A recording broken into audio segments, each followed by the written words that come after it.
दोस्तों नमस्कार। VK knowledge electrical में आप सभी का स्वागत है। कंपटीशन एग्ज़ाम्स के प्रीवियस पेपर लेकर हम एक बार फिर उपस्थित हैं।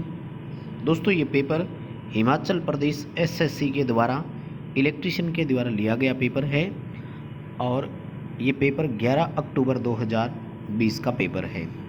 इसमें ट्रेड थ्योरी से संबंधित कुल 120 क्वेश्चन है, जिसका 60 क्वेश्चन पार्ट 1 में हम सॉल्व कर चुके हैं। आज का हमारा पार्ट 2 है, जहां हम 61 से लेकर 120 तक क्वेश्चन को सॉल्व करेंगे। सभी क्वेश्चन को लास्ट तक आप ज़रूर देखें। क्वेश्चन एक्सप्लेन करने का तरीका पसंद आ जाए तो वीडियो को लाइक कर देना, फ्रेंड्स को भी आप शेयर ज़रूर करें और आप चैनल पर नए हैं तो चैनल को सब्सक्राइब ज़रूर करें। चलिए क्वेश्चन की ओर चलते हैं। क्वेश्चन नंबर 61 कह रहा है कि कौन सी मोटर ऐसी है जो कि सिग्नल और टाइमर डिवाइस के लिए सूटेबल है। दोस्तों सिग्नल और टाइमिंग के लिए रिलक्टेंस मोटर का सबसे अधिक उपयोग किया जाता है। इसे हम प्रतिष्ठम्भ मोटर हिंदी में बोलते हैं और ये सिंक्रोनस मोटर का एक प्रकार होता है। नेक्स्ट हमारा क्वेश्चन है, डीसी शंट मोटर में यदि गति बढ़ा दी जाती है तो बैक ईएमएफ पर क्या प्रभाव पड़ेगा। दोस्तों डीसी मोटर की गति और बैक ईएमएफ एक दूसरे के समानुपाती होते हैं। जब स्पीड बढ़ेगी तो बैक ईएमएफ भी इंक्रीज होगा, बढ़ेगा। ए ऑप्शन की ओर जाना है। नेक्स्ट हमारा क्वेश्चन है कि सिंक्रोनस मोटर जो है वो पावर फैक्टर सुधारक के रूप में कब कार्य करती है या कैसे वर्क करवा सकते हैं। तो जब हम उसकी फील्ड की एक्साइटेशन को बदलते हैं तो सिंक्रोनस मोटर का पावर फैक्टर बदलता है। हम एक सिंक्रोनस मोटर को लैगिंग, लीडिंग और इकाई तीनों पावर फैक्टर पर चला सकते हैं उसकी फील्ड उत्तेजना को बदल करके। नेक्स्ट क्वेश्चन है कि किस कन्वर्टर की दक्षता सबसे अधिक है। तो एससीआर कन्वर्टर आएगा। सिलिकॉन कंट्रोल्ड रेक्टिफायर बोलते हैं क्योंकि कोई रोटेटिंग पार्ट इसमें है नहीं। एमजी सेट और रोटरी कन्वर्टर से तुलना करने पर इसकी दक्षता हाई होगी। नेक्स्ट क्वेश्चन है कि एमजी सेट का लाभ क्या है। मोटर जनरेटर सेट का सबसे अधिक लाभ जो है ना, ये सी ऑप्शन है कि DC output voltage can be easily control. Output की ओर जाने वाली डीसी वोल्टेज को हम आसानी से कंट्रोल कर सकते हैं क्योंकि इसमें सेपरेटली एक्साइटेड जनरेटर और सेपरेटली एक्साइटेड मोटर होती है। जनरेटर की फील्ड वाइंडिंग में रियोस्टेट लगा करके हम फील्ड फ्लक्स को इजीली कंट्रोल कर सकते हैं। बी ऑप्शन है, सी ऑप्शन इसका सही रहेगा, हालांकि दक्षता इसकी बहुत कम है। नेक्स्ट क्वेश्चन है कि सिंक्रोनस मोटर की प्रमुख विशेषता क्या है। सिंक्रोनस मोटर की मुख्य विशेषता ये है कि ये एक पावर फैक्टर सुधारने वाले उपकरण की भांति भी उपयोग की जा सकती है। नेक्स्ट हमारा क्वेश्चन है कि रेक्टिफायर डायोड में एलईडी का उपयोग हम क्यों नहीं करते। दोस्तों एलईडी पूरा नाम होता है लाइट एमिटिंग डायोड। ये एक विशेष प्रकार का डायोड है। जब इसको फॉरवर्ड बायस देते हैं तो ये एसी टू डीसी नहीं करता, ये लाइट देना शुरू कर देता है, प्रकाश उत्पन्न करना शुरू कर देता है। यानी ऐसा क्या हुआ कि हमने इसको लाइट उत्पन्न करने के लिए ही डिज़ाइन किया। तो दोस्तों इसमें क्या होता है कि पावर जो होती है वो बहुत कम होती है एलईडी की, आपने भी देखा होगा। जबकि रेक्टिफायर जो होते हैं वो हाई करंट के लिए, हाई वोल्टेज के लिए ऐसे सर्किट में काम में लेते हैं जहाँ पावर भी बहुत अधिक हो। इसलिए हम एलईडी को यूज नहीं कर सकते क्योंकि एलईडी एक लो पावर डिवाइस है। हमें बी ऑप्शन की ओर जाना है। नेक्स्ट हमारा क्वेश्चन है कि कौन सी कन्वर्टिंग डिवाइस ओवरलोड हो सकती है। देखिए ओवरलोड इसमें रेक्टिफायर यूनिट जो है ना, ये ओवरलोड हो सकता है। अब हम सोच रहे होंगे कि मोटर जनरेटर या रोटरी कन्वर्टर क्यों नहीं किया। दोस्तों इनमें सिस्टम है, आप देख रहे हैं मोटर जनरेटर नाम आ रहा है, कोई ना कोई रोटेटिंग पार्ट है इनमें, तो इनके साथ हमारी प्रोटेक्शन डिवाइस होती है, जैसे थर्मल ओवरलोड रिले हो गया तो वो इनको प्रोटेक्ट कर सकती है। रेक्टिफायर यूनिट के लिए ऐसी कोई प्रोटेक्शन नहीं होती, तो उस पर भार जो है वो ओवरलोड वाला भी आ सकता है। ए ऑप्शन की ओर जाएंगे, रेक्टिफायर यूनिट की ओर। नेक्स्ट क्वेश्चन, इन्वर्टर क्या करता है। तो सब जानते हैं डीसी टू एसी करता है इन्वर्टर, ये तो किसी का गलत नहीं हुआ होगा। नेक्स्ट क्वेश्चन है कि सिंक्रोनस मोटर के परिचालन के लिए डीसी की आवश्यकता क्यों है। सिंक्रोनस मोटर केवल सिंक्रोनस गति पर ही चल सकती है। इसका रोटर और स्टेटर दोनों एक समान गति पर चलते हैं और ये कहलाता है सिंक्रोनिज्म। रोटर को सिंक्रोनिज्म में लाने के लिए हमें उससे डीसी देना पड़ता है। डी ऑप्शन रहेगा। मोटर को सिंक्रोनस गति पर चलाते रहें, इसके लिए हमें डीसी की आवश्यकता होगी। नेक्स्ट क्वेश्चन पूछा गया, अल्टरनेटर में यदि हम फील्ड करंट को, एक्साइटिंग करंट को बढ़ाते जाएंगे तो क्या होगा। तो जो डीमैग्नेटाइजिंग प्रभाव है वो समाप्त हो जाएगा। अल्टरनेटर में आर्मेचर रिएक्शन 3 तरह की होती है, चुंबकन, विचुंबकन और क्रॉस चुंबकन। और अल्टरनेटर की आर्मेचर प्रतिक्रिया भार के पावर फैक्टर पर निर्भर करती है। हम डीमैग्नेटाइजिंग यानी विचुंबकन प्रभाव को फील्ड करंट बढ़ा करके कम कर सकते हैं। ए ऑप्शन की ओर जाना है। नेक्स्ट क्वेश्चन है कि यदि लोड बढ़ता है तो अल्टरनेटर में टर्मिनल वोल्टेज क्यों घटेगी। देखो, भार बढ़ने पर टर्मिनल वोल्टेज घटने के 2 कारण होते हैं, एक आर्मेचर रिएक्शन, दूसरा आर्मेचर रेजिस्टेंस। आर्मेचर की जो रिएक्शन है वो तो भार की प्रकृति के अकॉर्डिंग स्टार्टिंग में ही हो जाएगा। अब हमसे तो सवाल ये किया गया कि जब भार बढ़ता गया तो क्यों घटती गई। तो जैसे जैसे भार बढ़ता है तो भार की करंट भी बढ़ती है, जिससे आर्मेचर का करंट भी बढ़ता है। आर्मेचर रेजिस्टेंस के कारण उसमें ड्रॉप बढ़ता जाता है। ठीक है, डी ऑप्शन की ओर जाना है, क्योंकि आर्मेचर रेजिस्टेंस के कारण होने वाली ड्रॉप जो है वो फिक्स नहीं है, वो भार धारा पर डिपेंड करती है। इसलिए जितनी भार धारा अधिक होगी उतना ही ड्रॉप अधिक होगा। भार परिवर्तन से टर्मिनल में वोल्टेज में परिवर्तन जो आता है वो आर्मेचर रेजिस्टेंस के कारण आता है। आर्मेचर रिएक्शन के कारण जो वेरिएशन आएगा वो एक ही बार में आ जाता है। नेक्स्ट क्वेश्चन, अल्टरनेटर में डैम्पिंग क्यों होती है। तो हंटिंग को निराकृत करने के लिए होती है। सिंपल क्वेश्चन आपको आता है। अल्टरनेटर की ईएमएफ समीकरण होगी 4.445 FT आएगा। ठीक है, सी ऑप्शन में है 5 FT 2.2 वाला भी कर सकते हो, 2.225 FZ आएगा उसमें। ठीक है ना, तो इसमें ऐसा और कहीं दिया नहीं था, सी ऑप्शन आएगा। रिपल्सन मोटर की डायरेक्शन कैसे बदल सकते हैं। रिपल्सन मोटर की डायरेक्शन जो है वो डिपेंड करती है रोटर और स्टेटर के बीच एक्स कैसा है। ब्रूसों की पोजीशन बदल करके हम मोटर की घूमने की दिशा बदल सकते हैं। ए ऑप्शन रहेगा। नेक्स्ट क्वेश्चन है कि मोटर स्टार्ट हो गई, चल रही है अच्छी खासी, सेंट्रीफ्यूगल स्विच ओपन नहीं हुआ तो क्या होगा। स्टार्टिंग वाइंडिंग जल जाएगी। अगर कैपेसिटर स्टार्ट मोटर है तो फिर कैपेसिटर नष्ट हो जाएगा, लेकिन ऐसा तो इन्होंने बताया नहीं कि कौन सी है, तो स्टार्टिंग वाइंडिंग नष्ट हो जाएगी। वैसे कैपेसिटर का ऑप्शन भी नहीं है। 75% गति प्राप्त करने के बाद सेंट्रीफ्यूगल स्विच ओपन हो जाना चाहिए था, वो हुआ नहीं, तो स्टार्टिंग वाइंडिंग जो है वो जल जाएगी। सी ऑप्शन आपको करना है। नेक्स्ट हमारा क्वेश्चन है कि सिंगल फेज मोटर वाइंडिंग में यदि कॉइल कनेक्शन ही गलत हो गए, कॉइल ग्रुप के कनेक्शन गलत हो गए तो मोटर स्टार्ट ही नहीं हो पाएगी।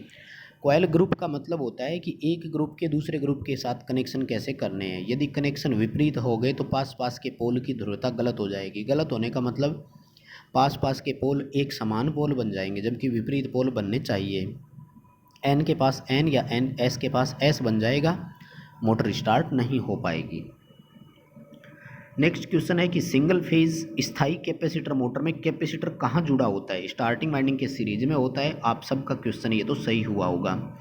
शेडेड पोल मोटर का उपयोग हेयर ड्रायर में करते हैं अपने, ए ऑप्शन रहेगा। उसके बाद में क्वेश्चन पूछा है कि जो रनिंग वाइंडिंग होती है वो कोर में बॉटम में क्यों होती है। नीचे रनिंग वाइंडिंग होती है, ऊपर स्टार्टिंग वाइंडिंग होती है।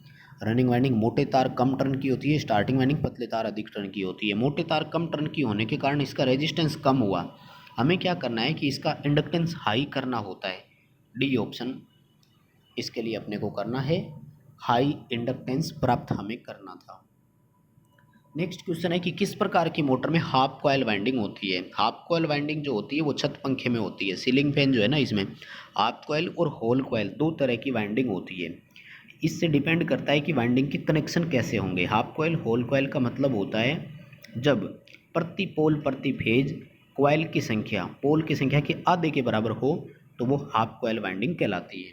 सी आएगा, छत पंखा आएगा। नेक्स्ट हमारा क्वेश्चन है कि फैन परिपथ में स्थायी कैपेसिटर उपयोग करने का उद्देश्य क्या है। सिंगल फेज छत पंखे की मोटर में कैपेसिटर इसलिए लगाते हैं क्योंकि मोटर सेल्फ स्टार्ट है नहीं। फेज स्प्लिट करने के लिए, टॉर्क प्रदान करने के लिए कैपेसिटर लगता है। सी ऑप्शन रहेगा। सबसे कम स्टार्टिंग टॉर्क तो resistance start induction run motor का है। कैपेसिटर का सबसे अधिक कह सकते हैं तुलनात्मक रूप से, क्योंकि उसमें कैपेसिटर अच्छा खासा फेज अंतर दे देता है।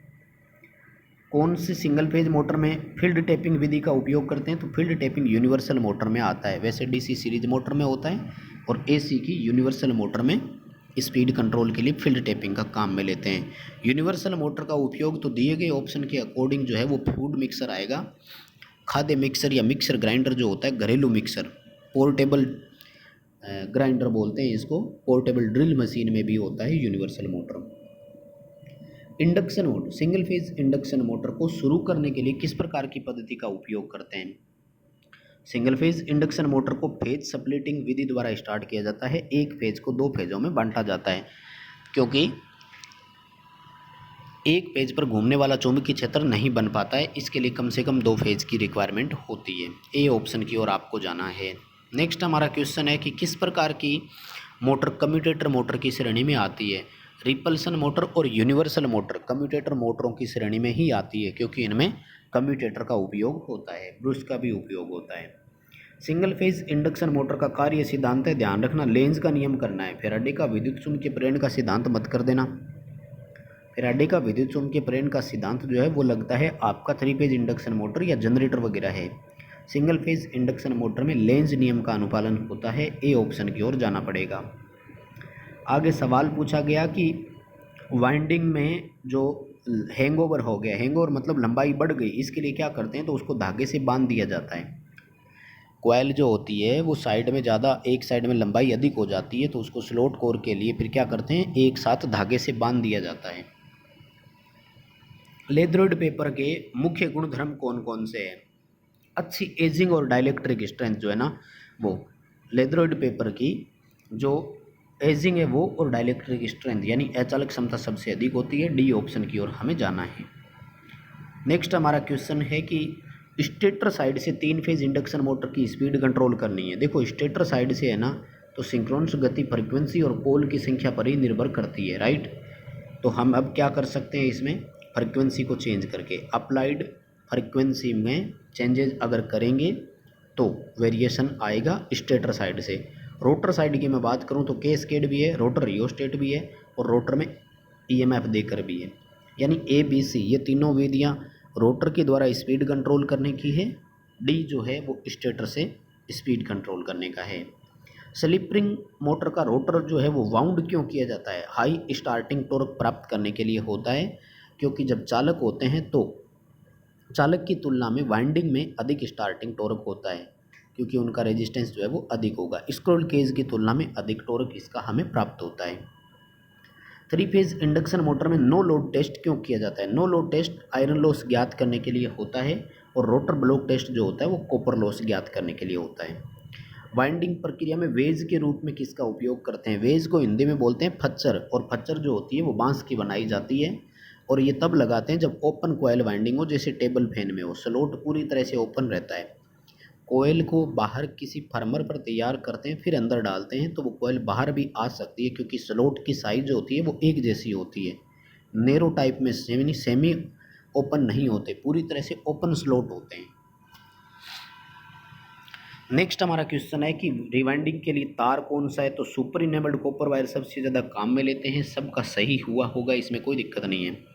नेक्स्ट क्वेश्चन है कि रोटर बार यदि ओपन हो जाए तो इंडक्शन मोटर का क्या होगा? इसके दो उत्तर सही है, ना तो मोटर चलेगी और गर्म भी बहुत अधिक होगी। बी और डी दोनों सही है, इसके लिए आप ऑब्जेक्शन लगा सकते हो। वैसे तो बी ऑप्शन की ओर ही जाना है, क्योंकि रोटर रिंग ही अगर ओपन हो गई तो रोटर में किसी तरह का कोई धारा नहीं चलेगा, रोटर चुंबकीय क्षेत्र नहीं बनाएगा, टॉर्क भी नहीं आएगा, मोटर स्टार्ट नहीं होगी। बी ऑप्शन की ओर जाना है। नेक्स्ट है वेरिएबल स्पीड पर स्टार्टिंग टॉर्क आपको मिलना चाहिए, इसके लिए तो स्लिप रिंग इंडक्शन मोटर ही काम में आएगी। Three phase slip ring induction motor है जो आपको स्टार्टिंग टॉर्क और परिवर्तनीय स्पीड प्रदान कर सके। नेक्स्ट क्वेश्चन है कि स्टार्टिंग वाइंडिंग शॉर्ट और ओपन फॉल्ट का पता करना है। देखो स्टार्टिंग और रनिंग वाइंडिंग होती है इंडक्शन मोटरों में। इंडक्शन मोटर के लिए इंटरनल ग्राउलर होता है और डीसी मशीनों के लिए एक्सटर्नल यानी बाहरी ग्राउलर होता है। नेक्स्ट क्वेश्चन है कि एसी वाइंडिंग में हम ग्राउलर इंटरनल वाला काम में लेंगे तो कौन सा टेस्ट करेंगे? देखो वैसे तो ग्राउलर से हम ओपन, शॉर्ट और ग्राउंड तीनों का पता कर सकते हैं, लेकिन वैसे अगर अब कंपैरिजन करें तो ग्राउलर केवल शॉर्ट कॉइल की जांच करने के लिए ही उपयोग किया जाता है सबसे अधिक, क्योंकि ओपन जो है ना ये तो हमें रेजिस्टेंस मेजरमेंट से ही पता लग जाता है। नेक्स्ट हमारा क्वेश्चन है कि तीन फेज इंडक्शन मोटर की रोटर ब्लॉक टेस्ट से कौन सी हानि का पता लगता है? तो कॉपर लॉस का होता है, ये मैं पहले ही बता चुका हूँ। अब क्वेश्चन आया रोटर साइड से स्पीड कंट्रोल करना। पहले आया था स्टेटर साइड से, ठीक है। रोटर साइड से आएगा तो इसमें आएगा कैस्केड प्रचालन अपना, ठीक है। अब देखो नंबर ऑफ पोल जो है ना, ये हमने किसी भी साइड नहीं किया, तो पोल स्टेटर और रोटर दोनों में एक बराबर बनते हैं, ये आपको ध्यान रखना है। क्वेश्चन का आंसर ए होगा, कैस्केड प्रचालन होगा। कैस्केड प्रचालन क्या होता है कि दो मोटरों को एक साथ जोड़ देते हैं तो दोनों के रोटर पोल के अकॉर्डिंग इसमें स्पीड निर्धारित की जाती है। नेक्स्ट क्वेश्चन है कि इंडक्शन मोटर के रोटर में वोल्टेज कैसे मिलती है। इंडक्शन मोटर के रोटर में ईएमएफ वैसे ही होता है जैसे ट्रांसफार्मर की सेकेंडरी साइड में होता है, यानी कि ट्रांसफॉर्मेशन क्रिया के द्वारा जाता है, म्यूचुअल इंडक्शन सिद्धांत के आधार पर ही जाता है। इसमें भी स्टैटिक इंड्यूस ईएमएफ ही कहलाता है। प्रेरित ईएमएफ जो होता है वो स्टैटिक होता है। रोटर स्टेटर के बीच में कोई वैद्युतीय कनेक्शन कभी नहीं होता है, वो विद्युत चुंबकीय रूप से जुड़े होते हैं।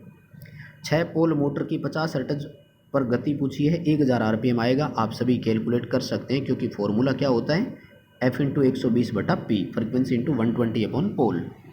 और 103 तक लगातार थे। अब जो नेक्स्ट क्वेश्चन स्टार्ट होंगे वो 154 से होंगे, जो 170 तक चलेंगे, ठीक है। अगला क्वेश्चन पूछा गया, एसी सीरीज सर्किट में रेजोनेंस फ्रिक्वेंसी को कैसे बढ़ा सकते हैं। देखो रेजोनेंस फ्रिक्वेंसी का मान जो है वो 1/2πfc होता है, ठीक है, सॉरी 2πfxc होता है। तो हम कैपेसिटेंस का मान बढ़ाएंगे, रेजोनेंस फ्रिक्वेंसी का मान कम हो सकता है। क्वेश्चन का अपना जो ऑप्शन रहेगा वो आएगा बी, धारिता मूल्य में कमी करके। जब कैपेसिटेंस को घटाएंगे तो फ्रीक्वेंसी बढ़ जाती है, क्योंकि फ्रीक्वेंसी और कैपेसिटेंस एक दूसरे के व्युत्क्रमानुपाती होंगे। एक्स सी को नियत रखना होता है, ये ध्यान रखना। नेक्स्ट हमारा क्वेश्चन है कि 3 फेज सप्लाई सिस्टम में 0.5 से भी लैगिंग हो सकता है पावर फैक्टर, इसका कारण क्या है। इसका पावर होगा इंडक्टिव लोड अधिक, बहुत अधिक इंडक्टिव पावर, इंडक्टिव लोड अगर होगा तो पावर फैक्टर और ज़्यादा घटेगा। नेक्स्ट क्वेश्चन है कि 3 फेज अनबैलेंस परिपथ में न्यूट्रल में चलने वाली धारा का मान कितना होगा। न्यूट्रल में जो धारा चलेगी वो तीनों फेजों में चलने वाली धारा के सदिश योग के बराबर होती है। इस तरह से उनका सम और वेक्टर करना पड़ता है ऐसे, जो कि cos 30 के थ्रू निकलती है। वैल्यूएशन जब आप कैलकुलेट करेंगे तो मान इतना आएगा कि तीनों फेजों में जो सबसे कम था उससे भी कम आएगा। तीनों फेजों में चलने वाली धारा किसी एक फेज में न्यूनतम धारा से भी कम, डी ऑप्शन करना है। नेक्स्ट हमारा सवाल पूछा गया कि 415 वोल्ट है, 50 हर्ट्ज की सप्लाई है, स्टार सिस्टम है, लाइन करंट का मान 16 एम्पियर है, पावर फैक्टर 0.8 है, आभासी शक्ति का परिकलन कीजिए। 3 फेज सर्किट में आभासी शक्ति के लिए √3 VL/IL करना है आपको, इतना सा, ठीक है। तो 1.732 इंटू 415 इंटू 16 करना है, ये आएगा 11,500 VA। तो हम इसको 11.5 kVA लिख देंगे, उत्तर अपना बी होगा। 240 वोल्ट RMS मान है, इसका शिखर मान निकालना था, 1.414 से मल्टीप्लाई करेंगे, उत्तर आएगा 339 वोल्ट, सी उत्तर करेंगे। अगला क्वेश्चन है कि प्रतिघाती शक्ति का फॉर्मूला क्या है। प्रतिघाती शक्ति VI sin फाई से कैलकुलेट होती है, reactive power, VI cos phi से होती है वास्तविक शक्ति, और V इंटू फाई से होती है आभासी शक्ति। R का मान 5 ओम, XL का मान 36, XC का मान 24, Z ज्ञात करना है। Z ज्ञात करने के लिए फॉर्मूला होता है R² XL माइनस XC की होल स्क्वायर और अंडररूट, ठीक है। इन दोनों का अंतर करेंगे तो अंतर आएगा 12, 12 की स्क्वायर करोगे 144 आएगा, 5 की स्क्वायर करोगे वो आएगी 25, 25 और 144 को जब हम जोड़ेंगे तो 169 आएगा, और 169 का अंडररूट निकालेंगे तो 13 ओम। सर्किट का इम्पिडेंस कितना आएगा, 13। सिंगल फेज परिपथ में फेज अंतर 90 डिग्री, 3 फेज में 120 डिग्री होता है। दोनों वाट मीटर की रीडिंग बराबर है। 3 फेज सर्किट में 2 वाट मीटर विधि का उपयोग किया गया और दोनों वाट मीटर बराबर रीडिंग देते हैं। ऐसा तब होता है जब पावर फैक्टर इकाई हो, फेज अंतर 0 डिग्री हो। नेक्स्ट क्वेश्चन है, महो किसकी इकाई है, सॉरी धारिता की इकाई क्या है। कैपेसिटेंस की इकाई फेराड होती है, सी ऑप्शन की ओर जाना है। हेनरी इंडक्टेंस की है, महो कंडक्टेंस की है, और गुलाम आवेश की इकाई है। अगला क्वेश्चन है कि एक कैपेसिटर जिसे 35 वोल्ट तक चार्ज किया गया, 0.5 कूलाम की आवश्यकता है, धारिता का मान बताइए। C बराबर Q/V हो जाएगा, 0.5 बटे 35 करना है, उत्तर आएगा 0.014 फेराड, ए ऑप्शन करेंगे इसका। नेक्स्ट क्वेश्चन है कि थ्री फेज सर्किट के लिए √3 VI cos phi किसके लिए लागू होगा? स्टार डेल्टा दोनों में लागू कर सकते हैं और वैसे होता है VL/IL cos थीटा होता है ये। और नेक्स्ट क्वेश्चन पूछा है, 3 फेज परिपथ में लोड के द्वारा ली गई शक्ति की गणना हम कैसे करेंगे? तो √3 VL/IL cos phi होगा। बी उत्तर की ओर जाना है। अगला क्वेश्चन है कि किसी आयरन कोर में हम एयर गैप रखते हैं तो ये हमें किस चीज़ से बचाएगा? ये कोर सेचुरेशन को बचाता है। कोर को कभी भी संतृप्त नहीं होने देगा और कोर सेचुरेट होने से फट सकती है, ये ध्यान रखना। इसलिए कोर कभी सेचुरेट नहीं होती। स्टील को हम चुंबकित नहीं कर सकते क्योंकि इसकी चुंबकशीलता बहुत अधिक होती है, हाई परमेबिलिटी होती है, इसलिए इसको मैग्नेटाइजिंग हम नहीं कर सकते। स्ट्रेसिस हानि कम किसके लिए होगी? जिनका स्ट्रेसिस गुणांक ही न्यूनतम होगा। सी ऑप्शन की ओर जाना है। और 4 पोल डीसी जनरेटर में ड्यूप्लेक्स लैप वाइंडिंग है तो पोल इंटू प्लेक्स करेंगे, समांतर रास्ते आएंगे 8। बस दोस्तों ये थे 60 क्वेश्चन आज के। 60 क्वेश्चन कल करवा दिए थे। क्वेश्चन एक्सप्लेन करने का तरीका पसंद आया तो वीडियो को लाइक कर देना, फ्रेंड्स को भी शेयर जरूर करना, चैनल पर नए हो तो सब्सक्राइब जरूर करना।